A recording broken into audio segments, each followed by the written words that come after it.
Direktur Randy. Setelah jeda, Rizal melanjutkan, keluarga Yaleman tidak akan menolak untuk waktu yang lama, dan Calvin menghilang pada saat kritis ini. Di sana tidak ada jejaknya di negara ini, juga tidak ada catatan dia meninggalkan negara itu. Saat ini, kami tidak tahu di mana dia berada, dan situasinya sedikit sulit. Dia di Amerika. Randy memberi Rizal jawaban. Saat keluarga Yaleman berada dalam kesulitan, Calvin tidak pernah bisa duduk diam dan menunggu. Dia pasti akan memikirkan cara untuk melawan. Jadi Calvin harus menjadi dalang serangan mereka kemarin. Randy sudah menduga itu adalah Calvin, dan kabar dari bawahannya menunjukkan bahwa itu juga ulah Calvin. Berita ganda tersebut menegaskan bahwa Calvin berada di Amerika Serikat. Setelah bertahun-tahun, dia tidak menyangka bahwa Calvin masih belum membuat kemajuan apapun ketika mempekerjakan orang untuk melakukan sesuatu. Jika ingin menyerangnya, setidaknya ia harus mencari beberapa pembalap mumpuni yang lebih mumpuni di segala aspek. Sebaliknya, Calvin mengirim orang-orang tak berguna dengan serangan lemah. Calvin Addison mungkin lupa bahwa ketika Randy masih kuliah, dia sudah menjadi pembalap unggulan di VBE Racing Club. Pada kompetisi balap profesional tertentu, ia berhasil meraih 3 medali emas dan menjadi terkenal di industri balap saat itu. Belakangan, setelah lulus dari universitas, Randy resmi mengambil alih Sandiga dan mengundurkan diri dari VBE Racing Club. Meski sudah mengundurkan diri dari VBE Racing Club, reputasinya tetap ada, dan banyak junior yang menganggapnya sebagai idola super mereka. Pasalnya hingga saat ini, belum ada seorang pun di VBE Racing Club yang memecahkan rekor 3 medali emas berturut-turutnya. Ketika mereka membicarakan Randy saat itu, semua orang masih sangat mengaguminya. Calvin telah menemukan beberapa orang untuk memblokir mobilnya. Pada akhirnya, seperti kemarin, dia hanya mencari kekalahan. Calvin sudah pergi ke Amerika? Rizal bertanya pada dirinya sendiri. Pada saat yang sama, dia menyeka keringat dinginnya dan meratap di dalam hatinya, sudah berakhir, sudah berakhir. Manusia itu telah pergi ke Amerika. Istri dan putri Direktur Randy yang paling dia sayangi ada di sana sekarang. Direktur mereka yang maha kuasa, Randy, telah meninggalkan pekerjaannya di Sandiga dan pergi ke Amerika Serikat untuk menemani istri dan putrinya. Bisa dibayangkan betapa pentingnya hal itu baginya. Jika mereka berdua berada dalam bahaya karena Calvin, dia bisa kehilangan pekerjaan dan mungkin nyawanya juga. Semakin Rizal memikirkannya, semakin dia merasa takut, seolah hidupnya sendiri akan segera berakhir juga. Untuk beberapa saat, ada keheningan di telepon ketika Rizal memikirkan omong kosong seperti itu. Randy selalu menjadi orang yang tidak banyak bicara. Dialah yang mendengarkan laporan itu. Namun, Rizal di seberang sana tidak berbicara lama. Randy mengerutkan kening dan terbatuk sedikit untuk mengingatkannya. Direktur Randy, saya masih di sini. Mendengar batuk Randy, Rizal langsung sadar. Dia linglung saat berbicara di telepon dengan Direktur Randy. Dia merasa sangat menyedihkan. Dia telah bersama Direktur Randy setidaknya selama lebih dari 10 tahun. Jika dia dipindahkan dari sisi Direktur Randy atau dihukum karena ini, maka dia akan sangat sial. Namun, Randy berhenti bicara lagi. Rizal menyeka keringat dingin di dahinya dan melanjutkan, Direktur Randy, selanjutnya, kita harus. Sebelum dia bisa menyelesaikan kata-katanya, Randy menyela dan berkata, kamu tinggal di Jakarta untuk berurusan dengan grup Yaleman. Aku ingin melihat kejatuhan keluarga Yaleman secepat mungkin. Menangani grup Yaleman adalah masalah besar, namun nada suara Randy tetap tenang seolah dia sedang menghadapi masalah yang tidak layak untuk disebutkan. Ya, saya akan berusaha menyelesaikan tugas itu, jawab Rizal penuh hormat. Rizal, kamu telah bersamaku selama bertahun-tahun. Kamu harus mengetahui karakterku dengan baik dan orang seperti apa yang aku tidak suka. Setelah itu, Randy menutup telepon. Rizal tertegun beberapa saat setelah nada sibuk itu.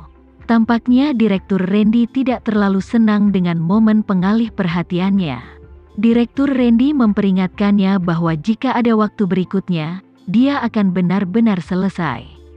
Dengan ponselnya masih di tangan, Rizal memandang Brian, yang duduk di sampingnya, dan berkata dengan cemberut, "Kita adalah dua asisten terpenting Direktur Randy. Kali ini, tidak satu pun dari kita yang mengikutinya ke Amerika Serikat. Kamu jangan khawatir sama sekali, kita pasti asistennya." Biasanya, ketika dia ingin melakukan sesuatu, dia akan memberi kita perintah, tapi dia tidak hanya memiliki dua asisten untuk kita. Dibandingkan Rizal yang khawatir ini dan itu, Brian lebih santai. Dia tidak perlu waspada karena Direktur Randy tidak ada. "Kamu sangat nyaman," Rizal memelototi Brian dengan tidak puas. Dia berjalan ke meja kopi dan duduk. Lalu dia mengambil secangkir teh dan meminumnya dalam sekali teguk.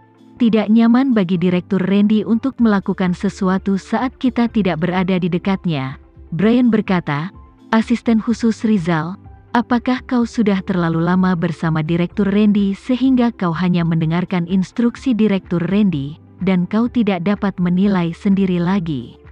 Rizal bertanya, "Apa maksudmu?" Brian menambahkan, "Jangan lupa bahwa basis terbesar Sandiga ada di New York." Calvin memilih untuk menyerang Direktur Randy di New York hanya karena putus asa. Kalau tidak, dia tidak akan menembak kakinya sendiri. Apa yang dikatakan Brian memang di luar dugaan Rizal, tapi dia sudah bersama Randy lebih dari 10 tahun dan tidak pernah jauh darinya dalam waktu lama. Wajar jika dia merasa tidak tenang. Rizal menghela napas dan berkata, "Aku tidak tahu apa yang dipikirkan Calvin.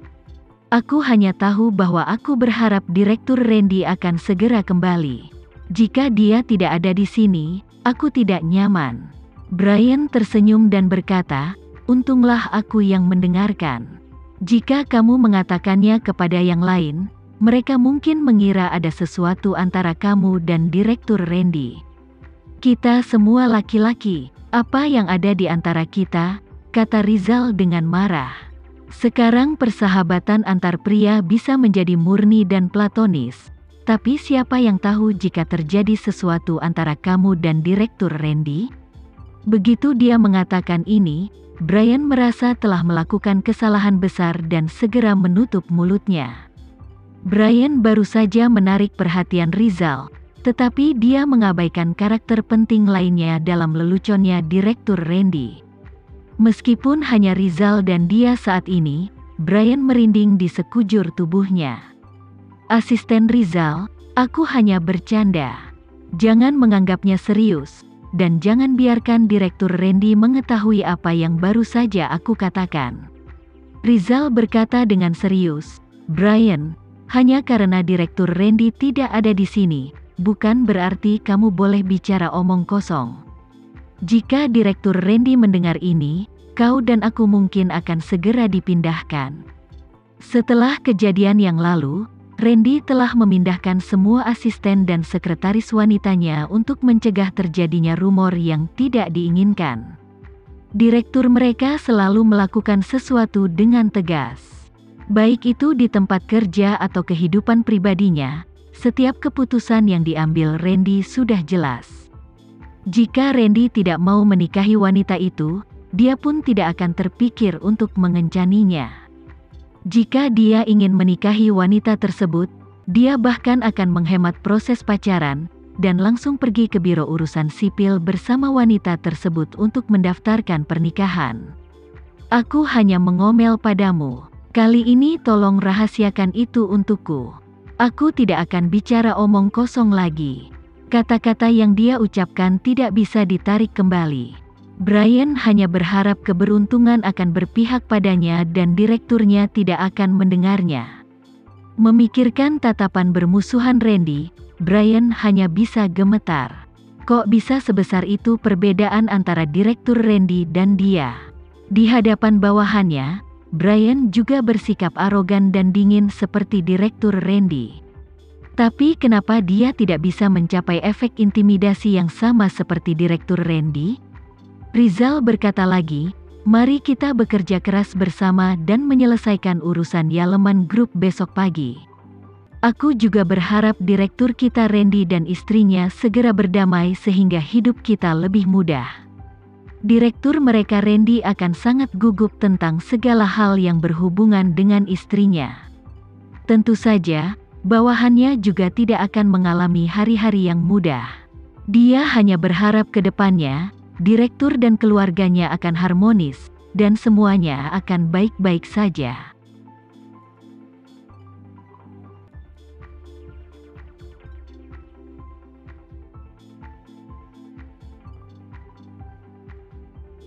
Sekian dulu ya video kali ini, kita lanjutkan lagi videonya di lain waktu. Oh iya, bagaimana menurut kalian? Semoga bisa sedikit menghibur kalian semua. Untuk teman-teman yang baru nonton, jangan lupa subscribe ya, hehehe. Dan kalau teman-teman ada yang ingin gabung langganan, bisa langsung gabung saja untuk dapat fitur yang menarik dan sedikit membantu Mimin. Terima kasih banyak sudah menonton, sampai jumpa lagi, bye.